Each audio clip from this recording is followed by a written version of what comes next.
Blog Talk Radio. This is Franchise Today, brought to you by FRM Solutions, providers of the best-in-class software solutions for franchise relationship management. Franchise Today is your destination for weekly information, conversations, and interviews with accomplished industry leaders, all of whom share best practices for sustainable growth and sensible franchising. Here now, your host, Stan Friedman, to kick off this week's podcast with the So-Linked part of the house. Yes, this is Franchise Today, and it is Wednesday, June 5th, 2019. I'm Stan Friedman, coming to you today from my home base in the beautiful Marietta, Georgia neighborhood here in the Atlanta community. In just a few minutes, I'll be joined by my guest this week, Kevin Wilson, CEO of Buzz Brands, and a guy who I think has the most random LinkedIn profile I have ever seen, with the possible exception of my own. More about that in just a minute. But first, it's time for the front of the house, where before I ask my co-producer and good friend Ryan Hicks to brief us on his trip to New York last week for MFV's International Franchise Expo, I want to take the time first to shine the spotlight once again on yet another MFV program, and that is the Best Franchisee of the USA competition, which will culminate in October of this year and see the winner here in the USA go on to compete in Florence, Italy for the Best Franchisee of the World honors. There are some 9 countries that are participating in this competition, and as I've said, it's all being produced by MFV Expos. The USA winner will get an all-expense-paid trip for 2 to Florence, Italy, to then compete in the Best Franchisee of the World competition in December. And, by the way, his or her nominating franchisor also gets a free trip to Florence for the crowning of the Best Franchisee of the World. Now, here's the important thing for you franchisors to note. This competition is not about your biggest franchisees, nor is it about your most profitable franchisees. What the judges, including yours truly, will be looking for in the nominated franchisees will be how these franchisees have used the franchise business model as a vehicle to improve lives, their employees, their customers and communities, and charitable causes that they serve. There will be 5 finalists for the Best Franchisee of the USA, so think about who in your community should be nominated from within your organization. And that criteria is all that you really want to be thinking about, is community-minded servant leaders that are franchisees in your community. It's simple to nominate. You simply go to www.bestfranchiseeoftheworld.com and click to nominate. It's as easy as that. But I'll link the info up again at the Franchise Today Facebook page, along with a video for those of you that require visuals. The entry fee is only $495 per nomination, and each franchisor can nominate as many as 5 franchisees. You can pay it online and just provide the name and contact info for the franchisees you're nominating, and MFV will take it from there. Your franchisees will get a brief questionnaire.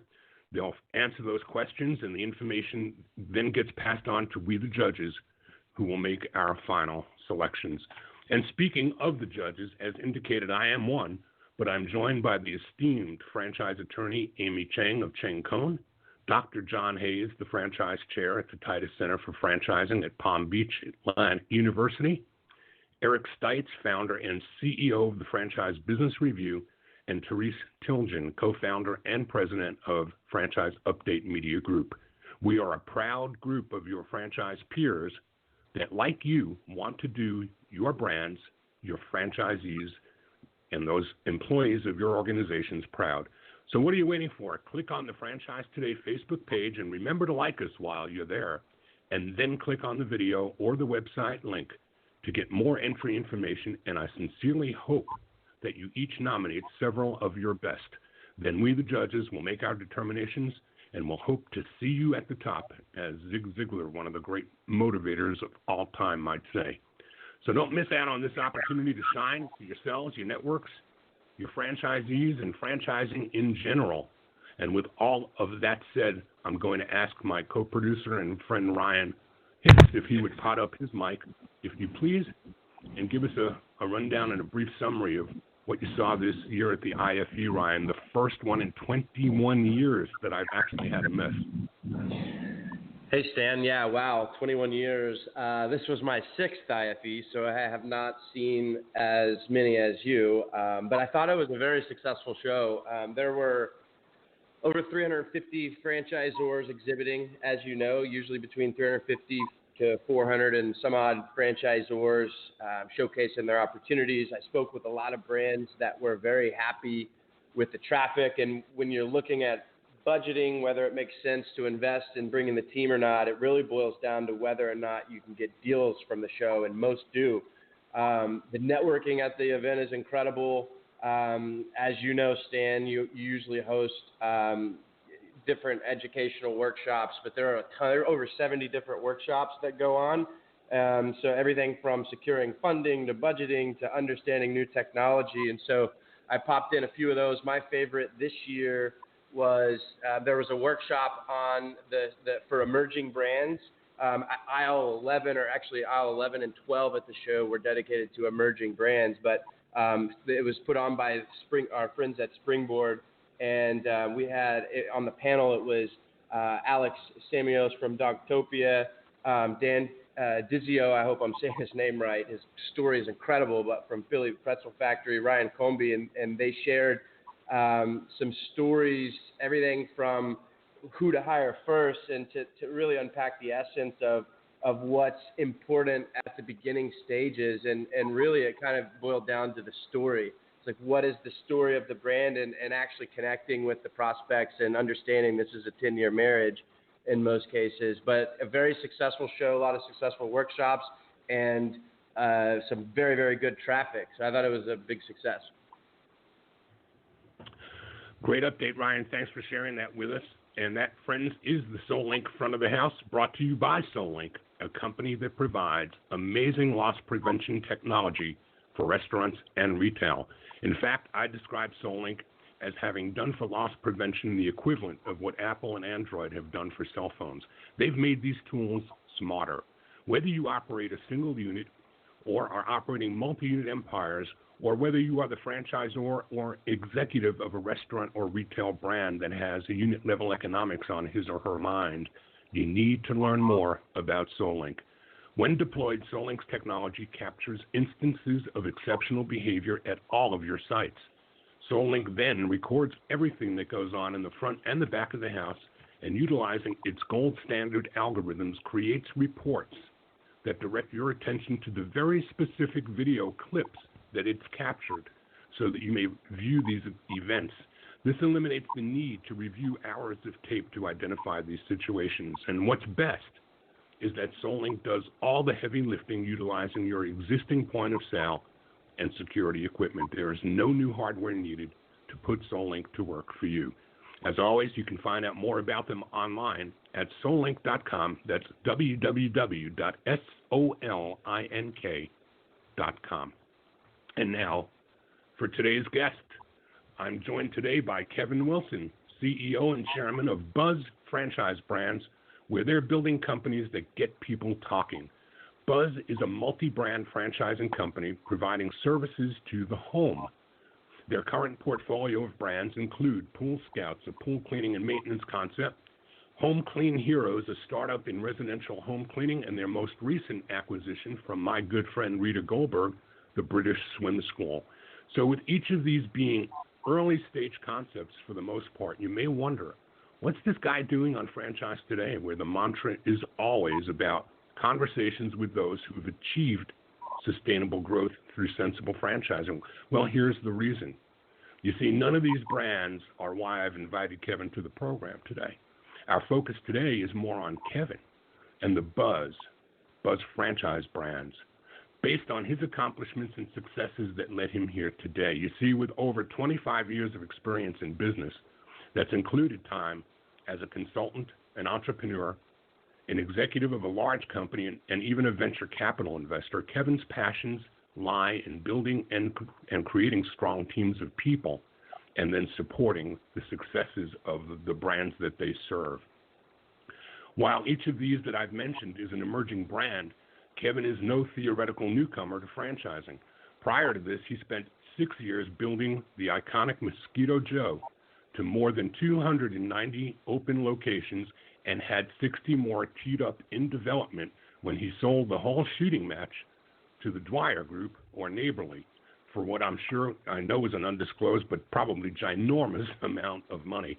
So, folks, this guy's been there, he's done that, and he's getting ready to share with us today how he's poised now to do it all again. Kevin, welcome to Franchise Today. Thanks, Dan. Thanks for that introduction. It's great to be with you today. So before we begin unpacking all that we've got to talk about today, I made a crack at the top of the hour about yours being the closest thing to random that I've ever seen in a LinkedIn profile, except perhaps from my own. I mean, come on. You're a native of Western Ontario, I'm not sure the right way to say that, a graduate with honors from an esteemed school of business. You went on to become a Bain consultant before becoming an early-stage franchisor, CEO, and founder of all things, Benny's Bagels in Dallas, Texas. Then you moved on to become an executive vice president of South African Airways in Johannesburg, ahead of becoming a senior managing partner of a couple of private equity companies and commuting regularly to Mexico. All of this led to leveraging a lot of experience in 2012 when you bought out the founders of Mosquito Joe and then grew it to a hugely successful franchise company that you were then able to flip to one of franchising's iconic giants. So, as far as LinkedIn profiles go, Kevin, I bow to you and I hand you the crown.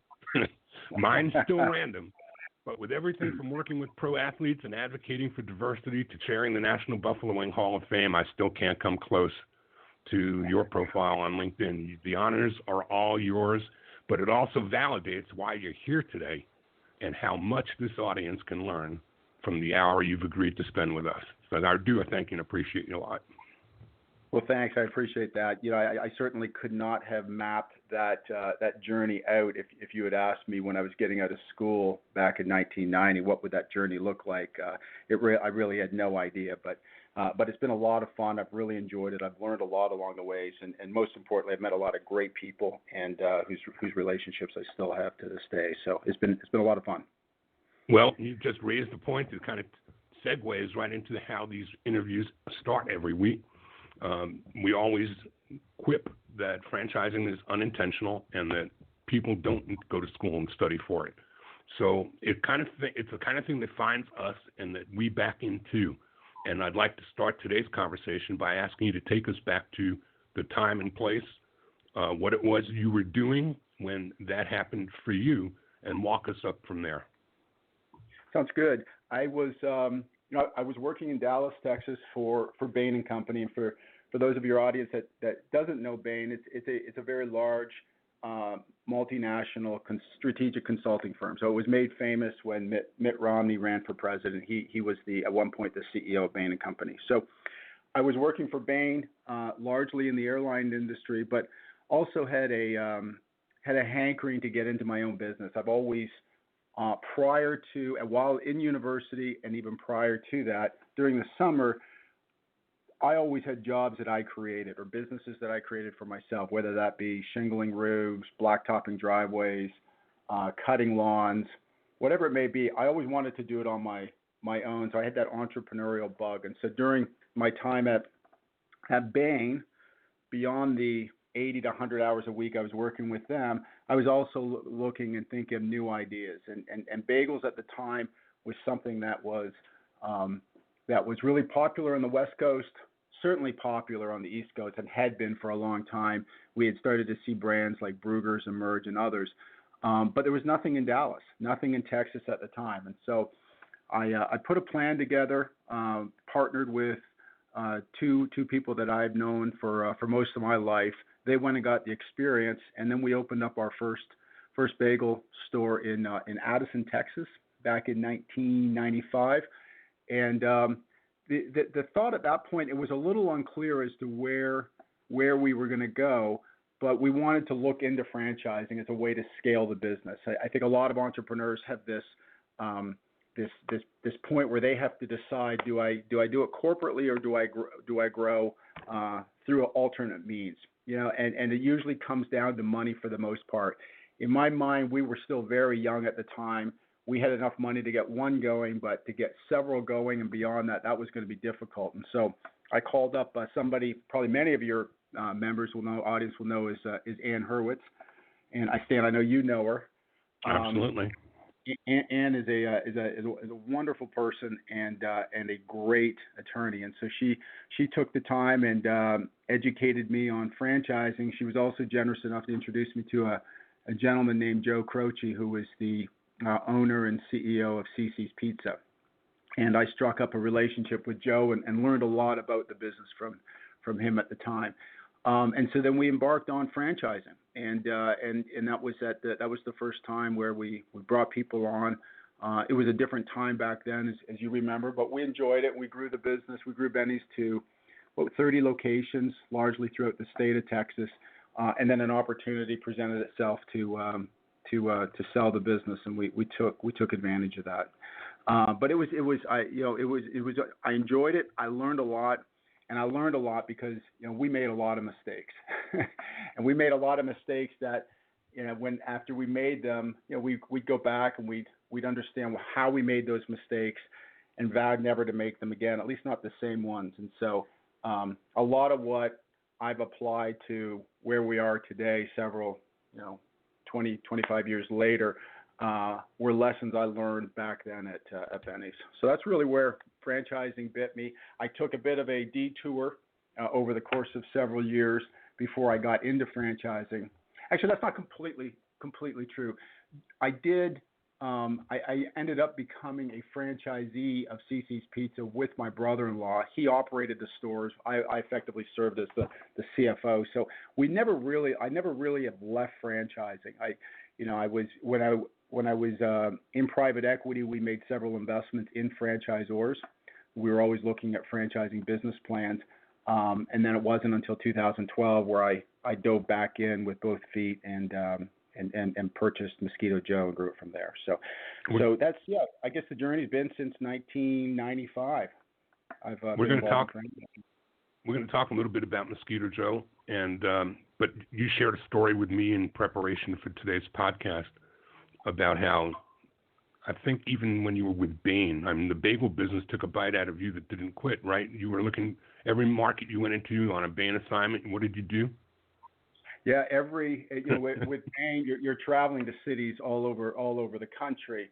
I made a habit of researching, what were the best bagel stores in that city at the time. I'd get up a couple hours early and I would try to hit them all before the business day started. And so it was an opportunity for me to see both the quality of the product, how they were positioning it, really everything. So got a chance to take a look at competition from all over the country. All right, so I want to talk not a whole lot about Mosquito Joe, but it is an important element of the discussion because today's focus really is on how franchisors, just like a good franchisee's got to have infrastructure and people and tools, and a lot of those are provided by the ZOR. But a good franchisor, too, especially if he's going to be a multi-unit, more multi-branded franchisor, has got to have people, teams, core competencies. So for the audience, I want you to help them understand, even with Mosquito Joe's beginnings as a singular brand before you started bringing others on, I get the sense that you're someone who begins with the end in mind. So talk a little bit about that early days of Mosquito Joe and what you were planning for even as early as then with a single brand. Yeah, sure. So in researching different opportunities, I literally stumbled over Mosquito Joe. It was it had started a couple of years earlier. They had 2 trucks in operation, a couple hundred customers servicing our area. And I didn't know even much about the industry at the time, but the guys that owned the business had shown an interest in selling it to me. I then went and looked at the competition. Mosquito Authority was one that had a head start on us by quite a ways, and so was Mosquito Squad. And what I saw, I really liked about it. There's lots of growth going on. I felt like in both cases with Squad and Authority, they were doing things that I would not do. They were making what I would call sort of rookie mistakes in some areas, and I just felt like we could deliver a better investment offering opportunity to candidates around the country. And so, but I wanted to do it differently than the way I had done things before. In private equity, I learned how useful money can be to help scale businesses. And so everybody sees the Amazons of the world and all these businesses. They never make money, but they're scaling, and then they can turn on making money quickly. So, to your point, Stan, with the end in sight, I put a business plan together, and over the course of the next 6 weeks, I went out to folks that I know, people I've known in my career, and raised $3.5 million to launch Mosquito Joe. And so with that $3.5 million, I went out and recruited a team of 4 other people in addition to myself. We rebranded the business. We got the documents put in place for franchising, the operations manuals. We got everything prepared from June of 2012 until the end of 2012, and then in early 2013, we recruited our first franchisee. But when you go out to raise money from investors, they've got a time horizon for when they want to get their capital back, and they want to see a well thought out business plan. And so that's what I delivered to each of them. And so each individual was effectively an investment committee of one, and they decided whether or not they wanted to invest in the opportunity. And we were able to raise a lot of money in a short period of time. I feel like we put that to good use over the next few years, and then we launched it. We learned a lot, and we began to scale the business. So we certainly had the end in sight. The business plan, surprising. I say surprisingly because most people, when they build business plans, they look back on it, 5 years later, and they say, this turned out to be nothing like what we thought it would be. That wasn't the case with Mosquito Joe. Mosquito Joe turned out to be better than what we thought it was going to be, and part of that was driven externally with some of the private equity markets. But in terms of hitting our open unit count, our sold numbers, the average unit economics for an individual franchisee, all of those estimates were pretty darn close.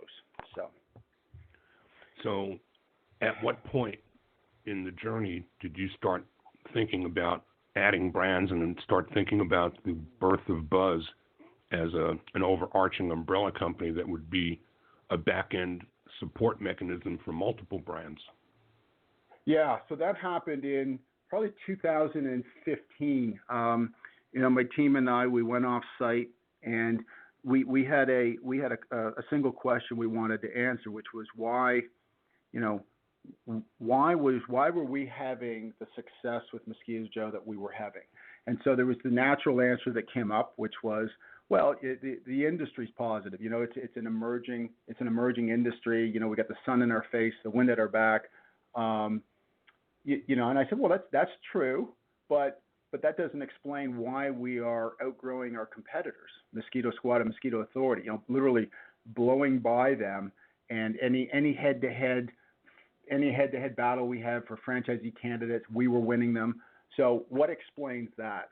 And so as we began to peel the onion back further, we started looking internally, and we said, what explains that is the quality of the team that we put together, our commitment to helping our franchisees be successful, our focus on being a franchising business, a franchising company, and not going out and adding corporate territories or corporate locations. There were a lot of things that explained it. And so the conclusion from that conversation was, well, if we can do this with outdoor pest control, we could probably apply these same principles, techniques, tools, approaches to other businesses. And so we said, well, let's focus on the home service segment. We understand route-based businesses. We understand how to market to the homeowner. Let's focus on that. And then what bubbled up to the top was things like Pool Scouts, which we started, and then a year later we began incubating Home Clean Heroes.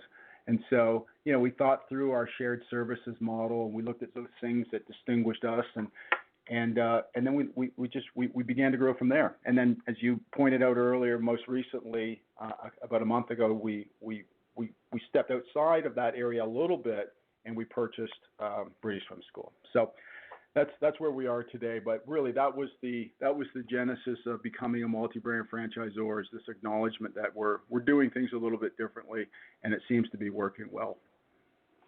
Before we go to our break, I want to ask you to spend a minute on the infrastructure and how you chose people to become part of that group of four, and even your middle management people, the selection of people to be on your team, not so much just franchisees, but internally. How do you view that, and talk a little bit about the cultural requirements that are part of your world at Buzz Franchise Brands? Yeah, I appreciate you bringing that up. I mean, culture is a very big thing for us at Buzz Franchise Brands, and so it's to get a job here, it's a pretty rigorous interview cycle that goes through. Pretty much anybody that wants to have a job here, I interview everybody, as does my senior team. And so really what we're looking for, by the time they come here to the office, the screen of an individual has been more on competency. Do they have the abilities to do the job that we're asking them to do? The second part of it is when they come here, we'll ask things like that. We'll put them through interviews like I went through when I went to Bain & Company. We would do what we call case studies. And the idea on a case study is to ask somebody a question, tell me how you would determine what a McDonald's does in annual volume every year. And I don't want them to guess the number that, it's $1.4 million because I read it in the Wall Street Journal yesterday. I want them to walk me through how they think about solving that problem. Because a lot of what business is about, whether in anything, franchising, anything you're in, everybody's being put in a position where they're having to make decisions, and they're usually having to solve problems. And I want people that can really think on their feet well, that can also think through how to put an analytic framework together to solve a problem. And so having some analytics is an important part. And then on the fit, it's this somebody that we believe will be a good team member, will participate in a lot of the events that we do, both internally and outside the office, and help build the culture. So that's what we do. I've got a senior team that I rely on heavily. They've been with me for a long time.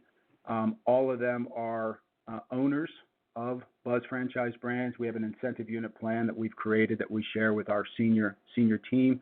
And all of them invested money in the business as well. And so we run Buzz Franchise Brands a little bit, not a little bit, very similar to the way a private equity fund would run a portfolio company. So we have a board of managers. We believe in a strong governance process. We prepare materials for the board. That's all part of our culture, part of our approach to building a business, doing it in a very professional way.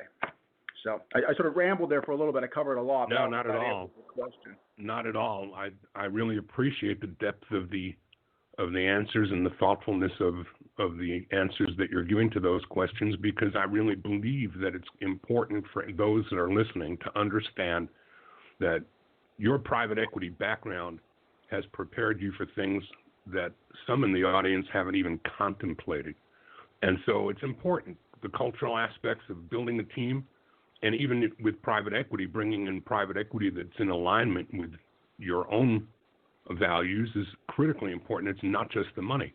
So I think you can't state that enough for those that are listening, that when you're out there, and we had this conversation just prior to airtime in the green room, we were talking about private equity and, what makes it good, bad, or ugly. It's not just the money. It's the alignment of vision and values and the money. And when those all come together, then you've got a partner that, just like franchising, when it all comes together, it's not linear in its lift. It's quantum leaps. So we're going to talk more about that and a whole lot more about the brands that are under the Buzz Franchise portfolio and where things are heading going forward. But we're going to do that after we take a quick break.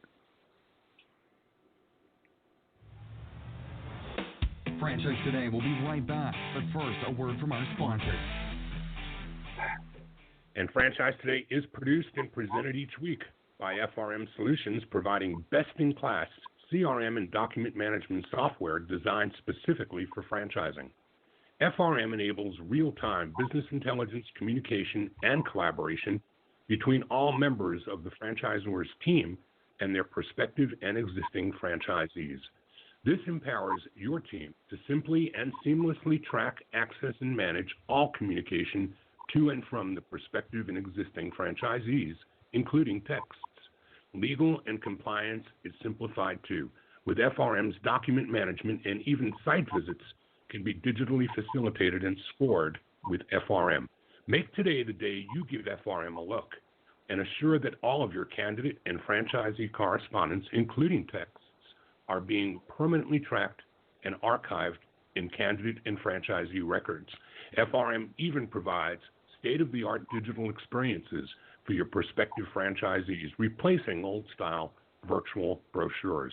No long-term contracts are required. There are multiple upgrades each year at no additional cost. No excuses, just solutions on the web at frmsolutions.com. So we've kind of laid down a great foundation for you individually, for your company as a portfolio company, and now 3 young brands that are going to emerge with no doubt. I mean, if I had this conversation with someone other than a visionary who has taken a company from a local operator to 290 plus 60 on the way, I might not think there's a whole lot going on beyond dreams. But we're talking realities here of what you've accomplished, and now here you are planting seeds again. I think British Swim School probably has how many units are they? They are probably the largest of the 3, right? Yeah, they are the largest of the 3. They have about 100 locations with about 65 franchisees. So that's a pretty respectable number. I mean, that 100 threshold is always a mile marker that we look for to say, I think they've kind of figured it out by there. So that's a larger company. The other 2, though, you started the home cleaning concept as a startup, complete startup, isn't that right?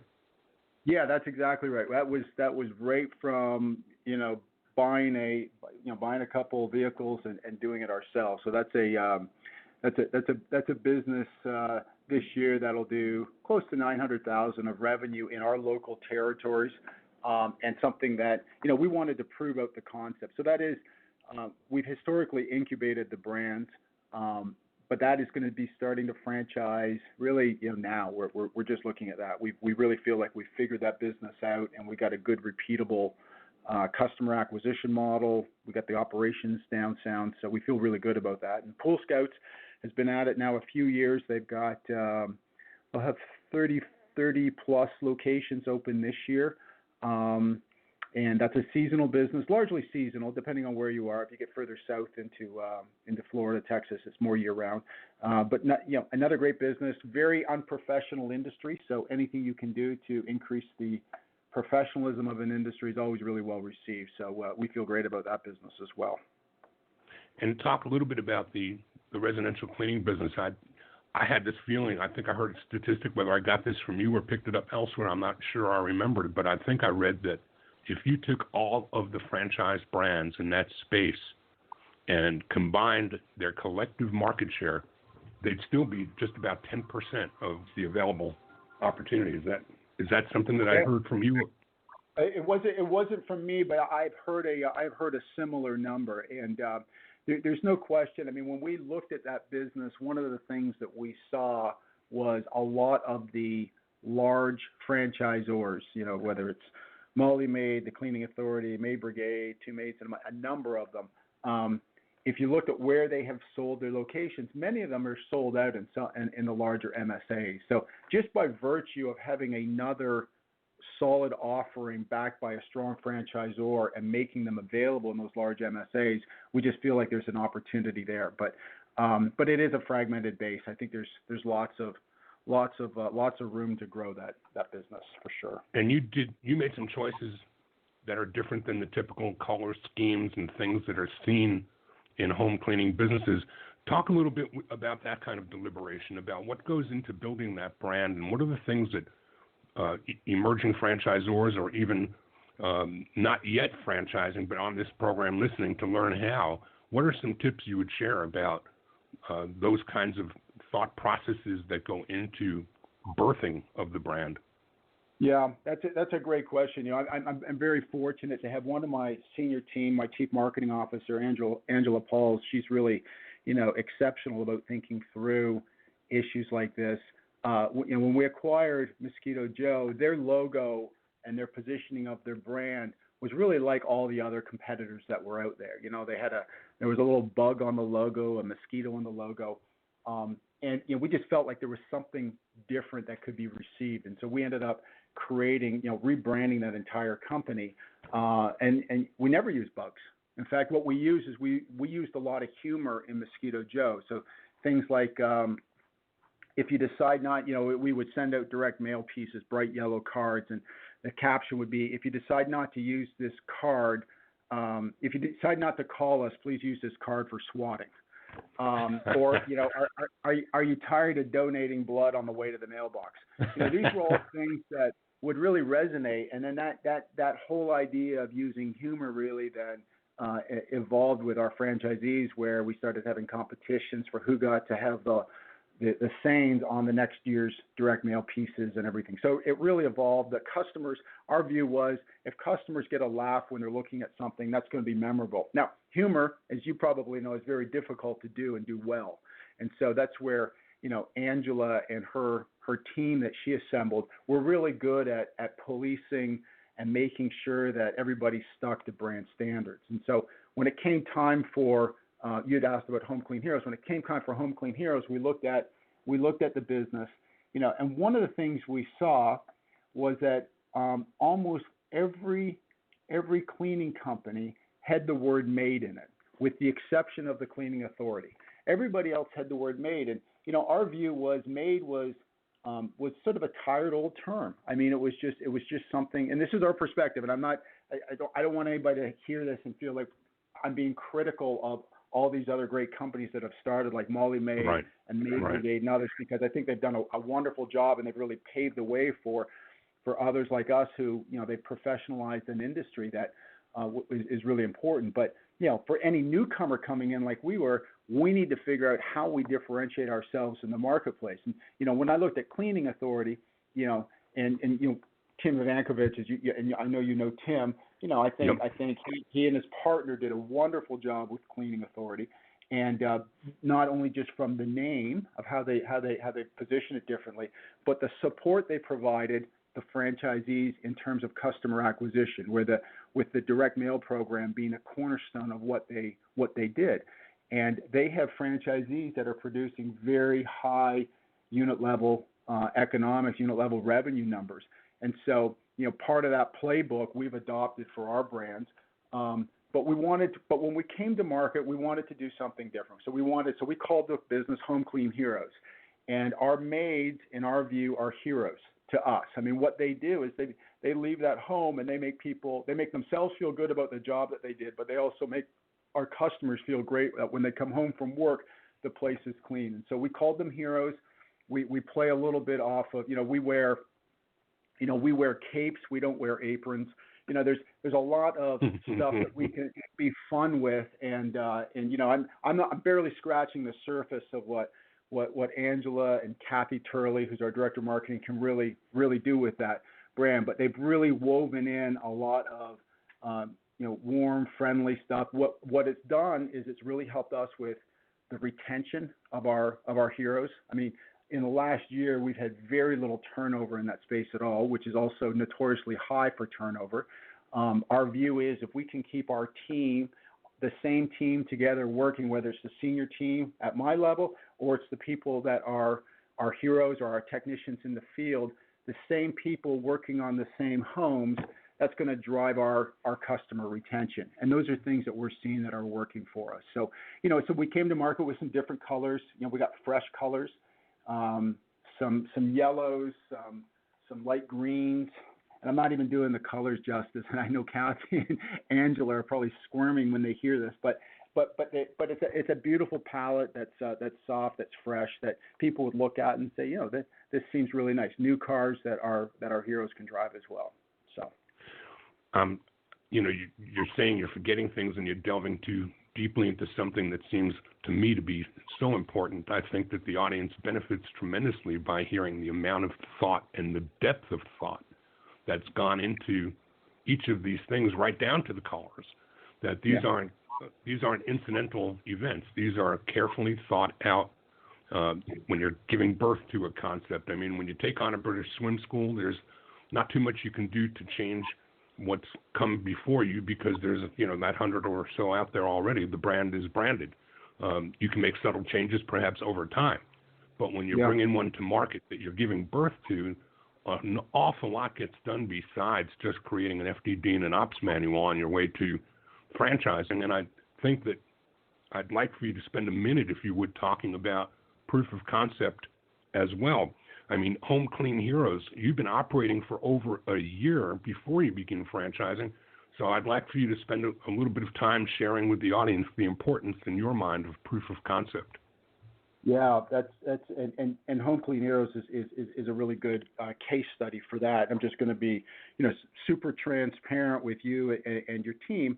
When we launched Home Clean Heroes, there were a lot of things that we knew that we did well. The branding, the positioning. We knew that once we had something to sell, once the unit economics had proven themselves out, we knew that we could do franchise development well. A mistake that we made was in our marketing. We went to market similar to the way we went to market with Mosquito Joe and advertising. Is our view was we could hook the customer into trying us. Once they tried us, we'd be able to retain them, and we did that by using price as a lever. So the call to action on the direct mail or any of our marketing pieces was, get your initial clean for X dollar, whatever it was, $99. Get your initial clean for $99 or $75. And not surprisingly, the phone was ringing a lot. But when we look back on it, 6 months in, and we looked at the customer churn that we were having, and we looked at our sales approach to it and the positioning, we made a mistake. We were taking on customers that we shouldn't have been taking on. People were simply taking advantage of this one-time opportunity because of the price. And so we went through a fundamental change in how we approach the customer. So no longer were we discounting, number one. Number two, we decided to take an approach of doing in-home estimates as opposed to doing it over the phone like we had done before. We spent an enormous amount of time thinking through the routing of the cars and trucks, even more so than with Mosquito Joe. There were things with Mosquito Joe that were more forgiving than they are in this business. And so there were a number of things that we did, Stan, where we just, I would say 8-9 months ago, did a complete pivot. And we said, if we do all of these 8 or 9 things, whatever they were, different than we did here, we believe that that's what it was going to take to have it come out the other end as a very solid opportunity. And I'll give credit to Joe DeLotte, Kathy, the whole team there, because there were a lot of very difficult times where we're sitting in this meeting, we're having to force change and get change, and they accepted it, they embraced it, and now we've got a company that I believe is really just firing on all cylinders. It's really working. Our retention is high. Our average unit sale per customer is very high. The unproductive time is way down because of the routing efficiencies. Our net promoter score is incredibly high when we track that. It's gone. We're close to 70% on our net promoter score, up from something that was somewhere in the neighborhood of 35 or 40%. So all the metrics that are important to track have all gone in the right direction. So we feel really good about it. But we weren't going to be willing to recruit a franchisee until we were confident that we had figured out our business model and that it was a scalable unit economic model. And so it took some time and it took a lot of introspection. But anyways, we got there, we did it, and it feels really good. So, second brand, still made mistakes, but we were able to pivot quickly. Well, but it all says to me that you're a responsible franchisor. When you buy a brand that's established, you can go and see the footprint of many units and see what they look like and how the brand's performing. But when you're starting one up out of the ground, there's a whole lot to consider. And proof of concept is something that I'm a big advocate of, and I think there are others out there who don't think it's quite as important. I just scratch my head when somebody doesn't spend the amount of time detailing the important issues, write down the colors of uniforms or capes instead of aprons or whatever else went into some of those massive decisions that others might have just glossed right by and didn't give a second thought to. Let's talk a little bit about Yes, it is. Let's talk a little about the franchising side of life now that we've got a trifecta of brands under the Buzz Franchise umbrella. How are you going to market with opportunities? Are you going to be doing combos or trombos, or are you going to be making your offers individually, and will they be to area development or toward single owner-operator models? Yeah, so great question. So, British Swim School is now part of the family, as we've discussed. We are about to relaunch that franchise development program. You mentioned earlier, Stan, about the British Swim School has a footprint now. They've got a brand. You can make some nuanced changes on the brand, but it's pretty much out there, and I agree with that. The area where we saw a very large opportunity where they weren't as strong in is on the franchise development side, which I'll talk about here in a moment, and then the other one is a lot of the back office stuff. We just finished a couple of days with some of their top franchisees in here, and what they're asking for is the same stuff that all responsible franchisees ask for. Is they want data to be able to make decisions, and they're not able to get that data. And so there's a lot of tools and techniques that we have that we use that we're going to impart and share with them to allow them to be better decision makers and hopefully grow their business better than what it was. But back to franchise development. So with British Swim School, with all the brands, at a very high level, I think it's important to be able to have a strong organic development program. And so all of our brands will have dedicated resources and funds allocated to, our website, portals, grassroots stuff that's organic leads that we generate coming in. And then all of them over time will also be in the consultant channels as well. So British Swim School will be the first to enter there. With FranChoice, FranNet, and others, they'll be selling at most probably 3 territories, and what will likely be in most cases on average probably 2.5 territories. And so you'd ask about a development strategy. I'm just a big believer in, especially in a territory-based model like what we do with British Swim School and our other brands, is just having an operator that can figure out how to get one territory right, and then we help them scale to grow other territories. And so if you get somebody that's well capitalized and they want to take down 3 territories because they want to have adjacent territories, that's great. But let's open one territory. Let's figure it out, learn the business, learn the nuances of the business, and then begin to grow and add those territories and open them. And the other part of my question was about selling across the brands. Will you entertain people who are looking for the seasonality problem with the Pool Scout? Maybe somebody there wants to own another opportunity that's got some more seasonality to it or less seasonality to it than it. Yeah, I think that's a good question. So we had at Mosquito Joe, it was a seasonal business, and we had a lot of people ask us, what are you going to do to bounce the other part of the season? We also had a large number of people that liked the seasonal part of the business, and so we were more likely to entertain having them add another brand than we were trying to do something to the existing brand to force it to, act in a counter-seasonal way. Our view on allowing somebody to add another brand, that in many ways is a very easy decision for us because we've got proof of their abilities in our existing brand. So really what they have to be able to demonstrate to us is, one, do they have the money to be able to do it? And that's a minor one. They either do or they don't.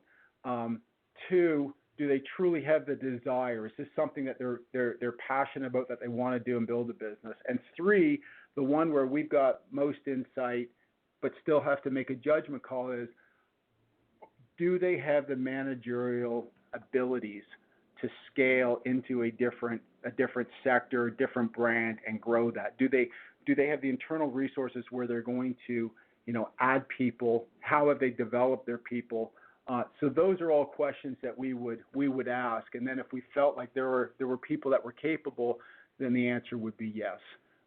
We didn't have any. It was early days, but before we sold to Dwyer, but we didn't have anybody in Mosquito Joe that chose to add either Pool Scouts or Home Clean Heroes. Got it.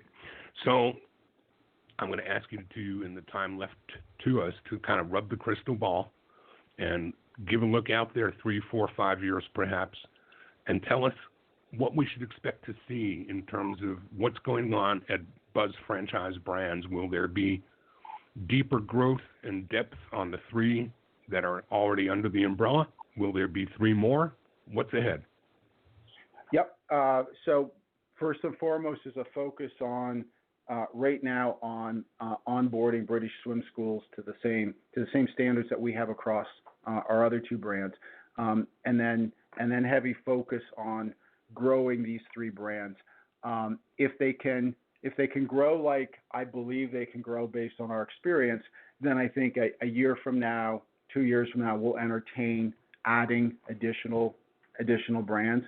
But I think we need to stay focused right now on these 3. We got 3. They're all, as you mentioned earlier, they're all at various stages. So I want to stay focused on those 3. But certainly it's we feel we're good at what we do, and it's always interesting adding new opportunities. So if I'm 5 years out from now, I would hope we'd be in a position where we had 5 to 7 brands as part of our under the Buzz Franchise Brands umbrella.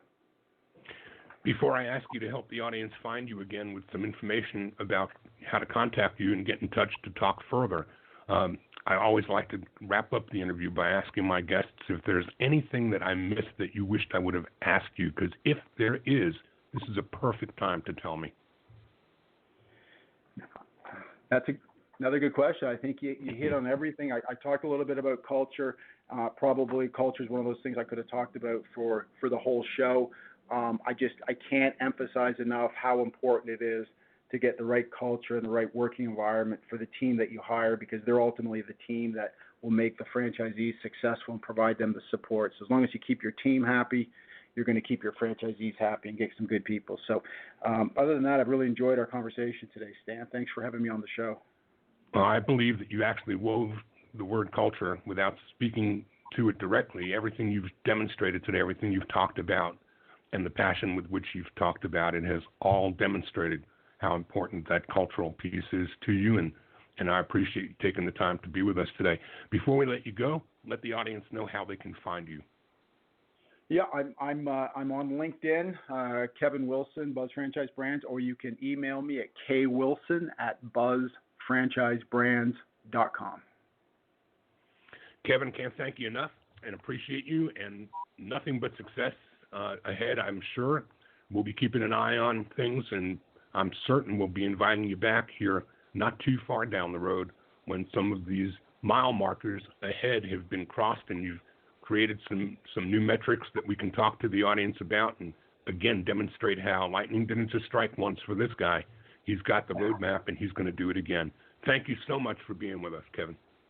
Thank you, Stan. Have a good day.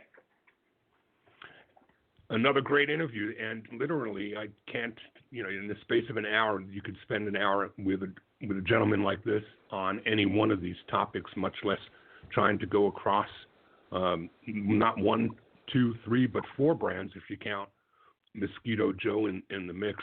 A lot of learnings there. So I'm really happy that we were able to carve out the time and have him with us here today. Next week, I'm joined by Nick Powell, founder and CEO of No Limit Agency, a communications firm that many of us in franchising are familiar with. They are a complete franchise media consulting firm. What that means is they consult on building a branding strategy, a media strategy, and through public relations, marketing, advertising, and innovative, imaginative, and creative events, they create ideas that promote and grow franchise brands. I, too, want to thank Devin Klein for joining us last week, CEO of Burn Bootcamp. Should have mentioned that at the top of the hour, but don't want to let it go without thanking Devin again for his time with us here last week. And when we're back next week with Nick Pals, we're looking forward to talking with you and seeing you then. And until then, I'm Stan Friedman, wishing you the best, the very best of all things franchising. And Franchise Today is out.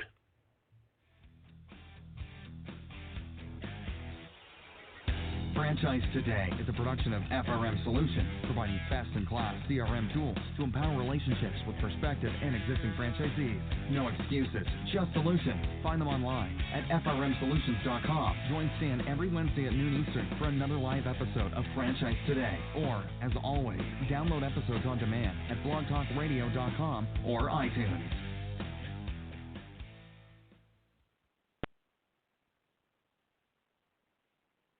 When you're part of a military family, you understand sacrifice and support. At American Public University, we honor your dedication by extending our military tuition savings to your extended family.